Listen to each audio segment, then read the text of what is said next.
Hello and welcome to Scrum Study. In the last video, we saw the fifth principle governing the Scrum methodology, time boxing. This session will introduce you to the sixth Scrum principle, which is iterative development. So let's get started. What does iteration mean? Well, an iteration is the repeating of a process with the aim of approaching the desired goal, target, or result. Each repetition of the process is also called an iteration, and the result of one iteration are used as a starting point for the next iteration.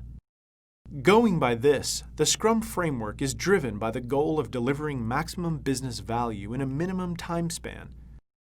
To achieve this practically, Scrum supports the iterative development of deliverables. In most complex projects, the customer may not be able to define very concrete requirements or is not confident of how the end product may look. This is where the iterative model comes to the rescue. It's more flexible in ensuring that any change requested by the customer can be included as part of the project. How is it done? Well, user stories may have to be written constantly throughout the duration of the project. In the initial stages of writing, most user stories are high-level functionalities. These user stories are known as epics.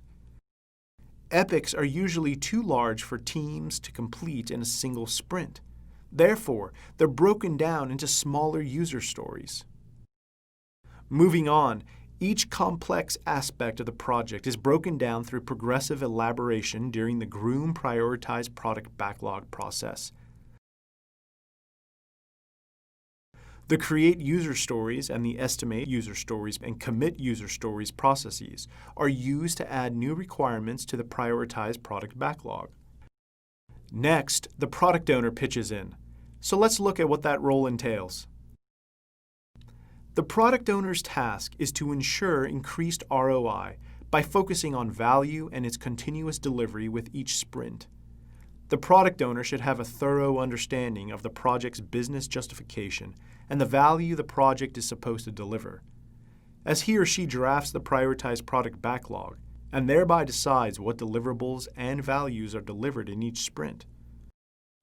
Then they identify tasks, estimate tasks, and create sprint backlog processes, produce the sprint backlog, which the team uses to create the deliverables. Moreover, in each sprint, the create deliverables process is used to deliver the sprint's outputs. Next, let's consider the Scrum Master's role. The Scrum Master has to ensure that the Scrum processes are followed. He or she facilitates the team to work in the most productive manner possible. Finally, the Scrum team self-organizes and aims to create the sprint deliverables from the user stories in the sprint backlog. In large projects, various cross-functional teams work in parallel across sprints, delivering potentially shippable solutions at the end of each sprint.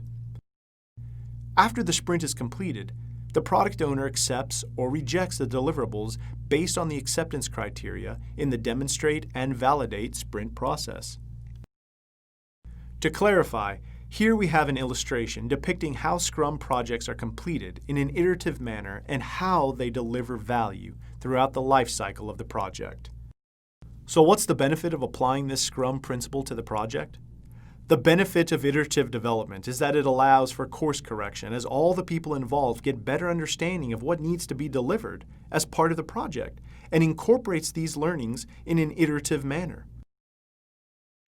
Thus, the time and effort required to reach the final endpoint is greatly reduced, and the team produces deliverables that are better suited to the final business environment. And with that, we conclude yet another session on the Scrum principles. I hope this session was informative and suggestive of the Scrum principle, iterative development. I look forward to seeing you in the next segment on another Scrum principle. Thanks for watching.